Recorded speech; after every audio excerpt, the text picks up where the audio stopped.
কোথায় তারা যারা বলে সব কিছু কি কোরআন হাদিসে আছে, যারা বলে সব ফতোয়া কি কোরআন হাদিসে আছে, যারা বলে ইসলাম 1450 বছর পুরনো, আজকের নতুন সমস্যার ইনস্ট্যান্ট ঝটপট সলিউশন কি কোরআন হাদিসে আছে, তারা কোথায়?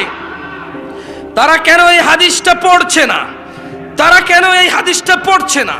মুসান্নাফ ইবনে আবি শাইবাতে আছে, মুস্তাদরাকে আছে, আল হাকিম বাইহাকিতে আছে। এটা কেন তারা পড়ছে না?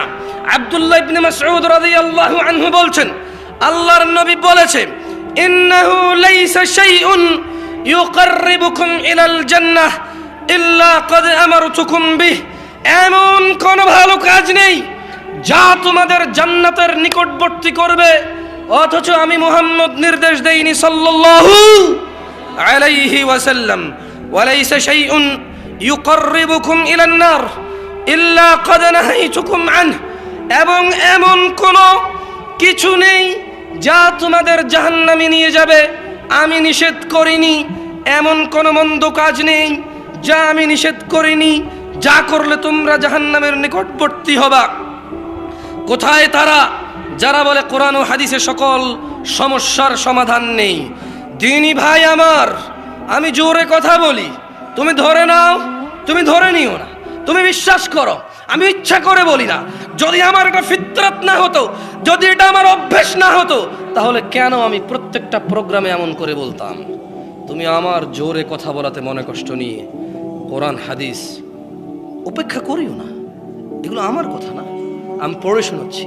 তোমার ভালো লাগে না আমার জোরে কথা, তোমার ভালো লাগে না আমার অ্যাটিটিউড, তোমার ভালো লাগে না আমার হাত আঙ্গুল ডান দিকে যায় বাম দিকে যায়, তোমার ভালো লাগে না আমি অত বেশি শিক্ষিত না, তোমার ভালো লাগে না আমি আরো অনেক কিছু করি, তোমার ভালো লাগে না আমি একটু খাটো মানুষ, তোমার ভালো লাগে না আমি তোমার মাদ্রাসায় পড়িনি, তোমার ভালো লাগে না আমি তোমার কাছে বায়াত হইনি, তোমার ভালো লাগে না আমি তোমার তরিকার না।